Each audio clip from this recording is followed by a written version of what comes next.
মহান আল্লাহর কুদরতে মক্কার মরুভূকে সৃষ্টি হয়েছে জমজম কূপ, যা ৫,০০০ বছর ধরে পানি সরবরাহ করছে এর আশপাশের এলাকায়।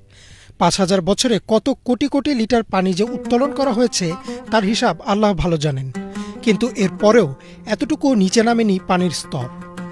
পাম্প দিয়ে পানি তোলার ১১ মিনিট পরেই আল্লাহর কুদরতে আবারও পানি আগের স্তরে ফিরে আসে। শুধু তাই নয়, এই পানিতে জন্মাতে পারে না কোনো ক্ষতিকারক ব্যাকটেরিয়া ও ছত্রাক। এই কূপের পানিতে রয়েছে এমনই বহু বিস্ময়কর গুণাগুণ যা দেখে অবাক হচ্ছেন বিজ্ঞানীরাও।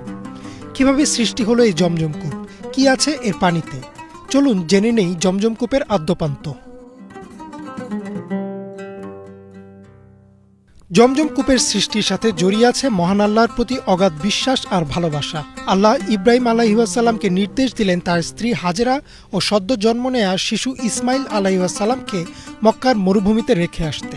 ইব্রাহিম আলাইহিসসালাম আল্লাহর নির্দেশনা মোতাবেক কোনো প্রশ্ন ছাড়াই একমাত্র তার উপর ভরসা করেই স্ত্রী ও পুত্রকে অল্প কিছু খাবার আর পানি দিয়ে রেখে আসলেন মক্কার মরুভূমিতে। ইবনে আব্বাস রাদিয়াল্লাহু তাআলা আনহু থেকে বর্ণিত আছে, অল্প কিছুদিনের মাঝেই তাদের খাবার আর পানি শেষ হয়ে যায়। শিশু ইসমাইল আলাইহিসসালাম তৃষ্ণায় কান্না করতে থাকেন। মা হাজেরা তার সন্তানের কান্না দেখে অস্থির হয়ে যান। তিনি ছুটে যান সাফা পাহাড়ে, কিন্তু সেখানে তিনি কোনো মানুষ বা কোনো পানি কিছুই দেখতে পান না। তিনি আবার ছুটে যান মারোয়া পাহাড়ে, সেখানেও পাওয়া গেল না কিছু। এভাবে তিনি ৭ বার সাফা ও মারোয়া পাহাড়ের মাঝে ছোটাছুটি করলেন, কিন্তু কোনো সাহায্য পেলেন না। তবুও আল্লাহর প্রতি তার বিশ্বাসের কোনো ঘাটতি হয়নি। তার অগাধ বিশ্বাসে আল্লাহ খুশি হলেন আর জিব্রাইল আলাইহিসসালামকে পাঠিয়ে দিলেন। উন্মুক্ত হলো জমজমের কূপ। মা হাজেরা দেখলেন তার ছোট্ট ছেলে ইসমাইল আলাইহিসসালামের পায়ের আঘাতে মরুর বুকে ফাটল ধরেছে আর বেরিয়ে এসেছে স্বচ্ছ পানি। তিনি ভাবলেন এই পানি যদি এভাবে বের হতে থাকে হয়তো তা শেষ হয়ে যাবে। তাই তিনি বলে উঠলেন জামজাম, যার অর্থ থামো থামো। কথিত আছে তিনি যদি তখন জমজমের পানিকে না থামাতেন তাহলে সেই পানি বিশ্বের সকল প্রান্তেই পৌঁছে যেত। জমজম কূপের সৃষ্টি শুধু অলৌকিক নয়, এর রয়েছে অনেক ফজিলত। জাবির ইবনে আবদুল্লাহ রাদিয়াল্লাহু তাআলা আনহু থেকে বর্ণিত, রাসূলুল্লাহ সাল্লাল্লাহু আলাইহি ওয়াসাল্লাম বলেছেন, যে নিয়তে জমজমের পানি পান করা হয় এই পানি তার জন্যই। অর্থাৎ কেউ যদি কোনো ভালো নিয়তে জমজমের পানি পান করেন তাহলে আল্লাহ তার নিয়ত কবুল করেন। রাসূলুল্লাহ সাল্লাল্লাহু আলাইহি ওয়াসাল্লাম আরও বলেন, ভূপৃষ্ঠের সবচেয়ে উৎকৃষ্ট পানি হচ্ছে জমজমের পানি। এটি ক্ষুধার্তের জন্য খাদ্য আর রোগীর জন্য পথ্য। গবেষণায় দেখা গেছে জমজমের পানিতে যে উপাদান রয়েছে তা শরীরে ক্লান্তি দূর করে, বিভিন্ন রোগের পথ্য হিসেবে কাজ করে। আমেরিকার ন্যাশনাল সেন্টার ফর বায়োটেকনোলজি ইনফরমেশনের মতে জমজমের পানিতে 4টি অপরিহার্য ধাতব আয়ন প্রচুর পরিমাণে উপস্থিত রয়েছে। এগুলো হলো সোডিয়াম, পটাশিয়াম, ম্যাগনেসিয়াম এবং ক্যালসিয়াম।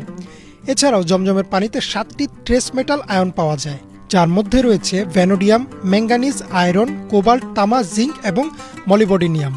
জমজমের পানিতে জন্ম নিতে পারে না কোনো ব্যাকটেরিয়া বা ছত্রাক। এছাড়াও দেখা গেছে জমজমের পানি পান করলে দেহের ইউরিক অ্যাসিড, কোলেস্টেরল ও ব্লাড সুগারও নিয়ন্ত্রণ হয়। এই কূপের আরও একটি কুদরত হচ্ছে কোনো নদী বা জলাশয়ের সাথে এর সংযোগ নেই। প্রতিদিন হাজার হাজার মানুষ পান করছেন এই পানি, তবুও এই পানি শেষ হবে না।